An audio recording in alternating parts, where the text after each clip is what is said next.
बिस्मिल्लाहिर्रहमानिर्रहीम। अस्सलाम वालेकुम डियर स्टूडेंट, कैसे हैं सब लोग। उम्मीद करता हूँ सब लोग खैरियत से होंगे। बच्चों, आज का जो हमारा टॉपिक है जिसको हमने डिस्कस करना है, सेकंड ईयर बायोलॉजी का इंट्रोडक्शन हमने स्टार्ट किया था। उसी इंट्रोडक्शन का जो लेक्चर है उसको लेक्चर है उसको आज हम क्या करेंगे, कंप्लीट करेंगे। तो उसका जो नेक्स्ट पार्ट जो रहता था, आज इंशाल्लाह इस लेक्चर के अंदर हम क्या करते हैं, उसको कंप्लीट करते हैं। तो आज का जो टॉपिक है वो क्या है, फीडबैक मैकेनिज्म या फीडबैक सिस्टम। फीडबैक सिस्टम क्या है, पहले थोड़ा सा मैं आपको बता दूं। एक ऐसा सिस्टम जो क्या करता है, मॉनिटर करता है किस चीज़ को, चेंजेस को। कौन सी चेंजेस जो एक्सटर्नल या इंटरनल हो रही होती हैं, किसी भी जानदार की बॉडी के अंदर चेंजेस हो रही होती हैं या बाहर चेंजेस हो रही होती हैं। फिर उनके मुताबिक क्या करता है, उनको देखते हुए कोई भी सिस्टम या जो कंट्रोल सिस्टम है वो क्या करेगा, एडजस्टमेंट करेगा। उस सिस्टम को क्या कहेंगे, फीडबैक मैकेनिज्म कहेंगे। तो इसकी अगर डेफिनेशन की बात करें तो क्या होगी, detection of change and signaling for effector in response to control system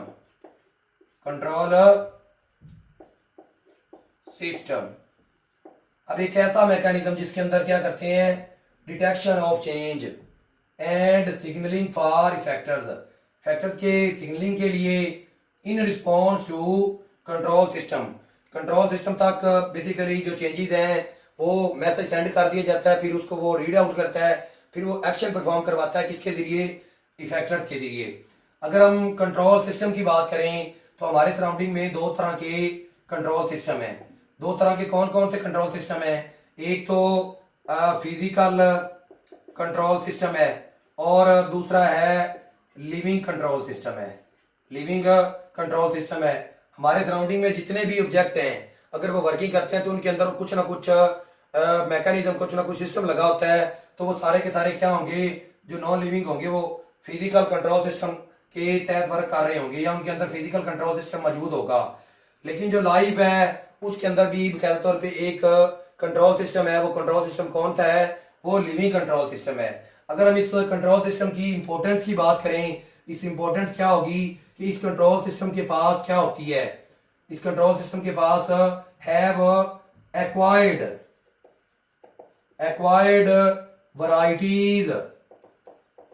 varieties of homeostatic regulation. Homeostatic regulation के लिए जो कंट्रोल सिस्टम है बच्चों, उसके पास क्या होती हैं, एक्वायर्ड वैरायटीज होती हैं।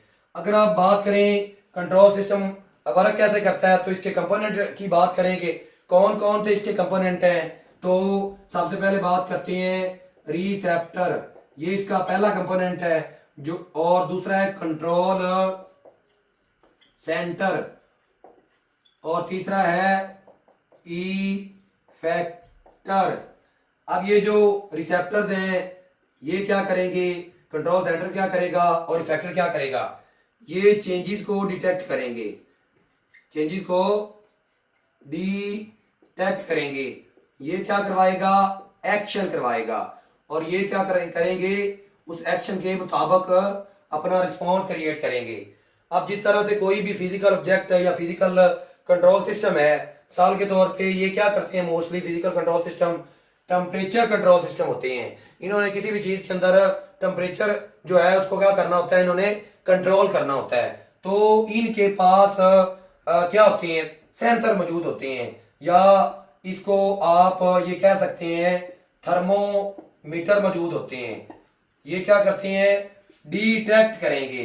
बच्चों क्या करेंगे, डिटेक्ट करेंगे किस चीज को, स्टिमुलाई को। और स्टिमुलाई कौन सा होगा, बेसिकली वो स्टिमुलाई होगा टेम्परेचर का। इसको फिर ये क्या करेंगे, इसको सेंड करेंगे, इस मैसेज को क्या करेंगे, सेंड करेंगे किसको, कंट्रोल सेंटर को। किसको, कंट्रोल सेंटर। अब कंट्रोल सेंटर उसको फिर क्या करेगा, रीड आउट करेगा। अब इनके अंदर जो कंट्रोल सेंटर है, ये थर्मोस्टेट जो है ये क्या है, ये कंट्रोल सेंटर होते हैं फिजिकल कंट्रोल सिस्टम के अंदर। तो ये क्या करेंगे, जो कंट्रोल सेंटर का काम करेंगे। अब ये क्या करवाएगा बच्चों, ये कंट्रोल सेंटर जो है एक्शन परफॉर्म करवाएगा। क्या करवाएगा? एक्शन परफॉर्म करवाएगा। किस तरह से एक्शन परफॉर्म करवाएगा? ऑब्वियसली इस कंट्रोल सिस्टम के अंदर, फिजिकल कंट्रोल सिस्टम के अंदर कुछ ना कुछ सिस्टम को स्विच का सिस्टम मौजूद होगा।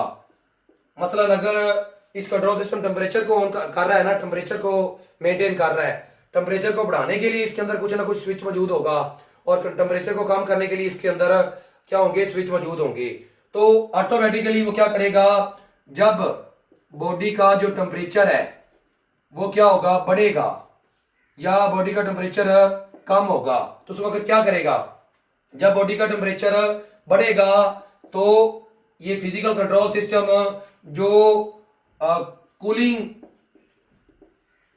सिस्टम है उसके स्विच को ऑन कर देगा। लेकिन जब बॉडी का टेम्परेचर कम हो रहा होगा उस वक्त बॉडी का जो हीटिंग सिस्टम है उसके स्विच को क्या कर देगा? ऑन करता रहेगा। इस तरह से ये क्या करेगा? जो टेम्परेचर होगा उसको क्या करता रहेगा? मेंटेन करता रहेगा। अगर हम बात करें जो लिविंग कंट्रोल सिस्टम है उसकी वर्किंग और फिजिकल कंट्रोल सिस्टम की जो वर्किंग है वो बिल्कुल सेम है। जो लिविंग कंट्रोल सिस्टम है ये वर्क करता है exactly on physical control system. जिस तरह से फिजिकल कंट्रोल सिस्टम वर्क करता है उसी तरह से लिविंग कंट्रोल सिस्टम करता है। अब इसके अंदर भी क्या होता है? सेट पॉइंट होते हैं। सेट पॉइंट किसके होते हैं जी? टेम्परेचर के सेट पॉइंट होते हैं। किसके अंदर? इन एंडोथर्म्स। एंडोथर्म्स वो जानदार होते हैं जो अपनी बॉडी का टेम्परेचर क्या करते हैं? मेंटेन करते हैं, रेगुलेट करते हैं। ये क्या करेंगे? रेगुलेट करेंगे किस चीज को? बॉडी टेम्परेचर को। आपको पता है बॉडी का टेम्परेचर हमारी का कितना है? 36 से 38 डिग्री सेंटीग्रेड। इस रेंज के अंदर क्या करता है? ये वेरी करता रहता है। तो इस रेंज के अंदर क्या करते हैं? रेगुलेट करते हैं। अब इनकी बॉडी के अंदर भी क्या होंगे? स्टिमुलाई को डिटेक्ट करने के लिए रिसेप्टर्स होंगे। ये क्या करेंगे? डिटेक्ट करेंगे किस चीज को? स्टिमुलाई को। कौन सा स्टिमुलाई? टेम्परेचर का स्टिमुलाई। और इस टेम्परेचर के स्टिमुलाई को फिर ये क्या करेंगे? सेंड करेंगे। सेंड इन्होंने किसको करना है? कंट्रोल सेंटर को। किसको सेंड करना है? Control centre. अब बॉडी के अंदर लिविंग कंट्रोल सिस्टम के अंदर जो कंट्रोल सेंटर है वो कौन सा है? हाइपोथैलेमस। कौन सा कंट्रोल सिस्टम है?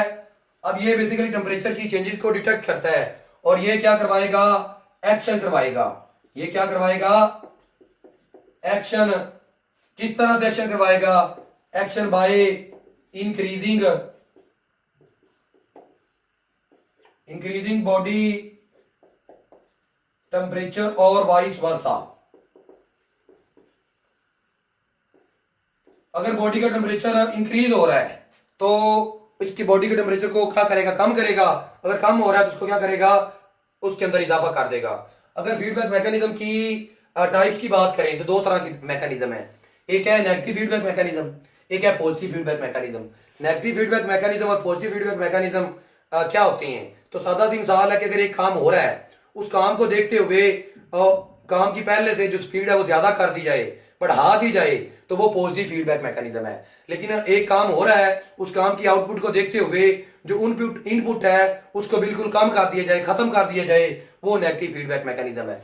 अब इसके अंदर क्या किया जाता है? काउंटरैक्ट किया जाता है। मतलब क्या है? खत्म कर दिया जाता है। इनिशियल स्टिमुलाई को जो वर्किंग है वो रोक दी जाती है और हमारी बॉडी के अंदर जितने भी मैकेनिज्म चल रहे हैं ज्यादातर मैकेनिज्म नेगेटिव फीडबैक मैकेनिज्म के तहत हो रहे होते हैं। हमारी बॉडी के अंदर डिफरेंट तरह के ग्लैंड्स हैं जो अपनी वर्किंग करते हैं और जो अपनी वर्किंग सारी की सारी वर्किंग करेंगे नेगेटिव फीडबैक मैकेनिज्म के जरिए करेंगे।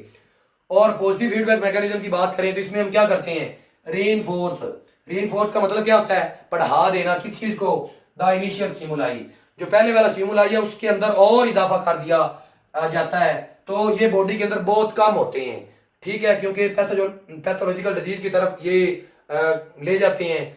इसकी अगर एग्जांपल की बात करें तो जब डिलीवरी होती है फीमेल की बॉडी के अंदर ऑक्सीटोसिन का जो लेवल है वो पहले से भी ज्यादा हो रहा होता है, क्योंकि वो लेबर पेन और उसके बाद यूट्रस की जो कॉन्ट्रैक्शन है ऑक्सीटोसिन ने करवानी होती है। और दूसरी इसकी अगर एग्जांपल की बात करें तो एक्टिवेशन, किसकी activation? Activation of platelets. Platelets का क्या काम होता है? बेसिकली ब्लड को क्लॉट करवाना होता है। मसलन हमारे पास ये ब्लड वेसल है, ये यहां से डैमेज हो गई है, तो ब्लड सेल के अंदर जो प्लेटलेट्स होंगे वो इस जगह पे आके क्या करना शुरू कर देंगे? क्लॉटिंग करना शुरू कर देंगे। तो ये भी किसकी एग्जांपल है? पॉजिटिव फीडबैक मैकेनिज्म की एग्जांपल है। तो बच्चों इसमें एक शॉर्ट क्वेश्चन तो ये है कि इसकी जो दो टाइप्स हैं ये आपको पता होना चाहिए। दूसरा इसकी डेफिनेशन का पता होना चाहिए, इसकी इंपॉर्टेंस क्या है ये भी इसके साथ आपको पता होना चाहिए, और कंपोनेंट का आइडिया होना चाहिए। और बाकी ये जो टॉपिक है शॉर्ट क्वेश्चन के हवाले से बहुत इंपॉर्टेंट है। उम्मीद करता हूँ आपने अच्छे तरीके से सुना होगा। अस्सलाम वालेकुम।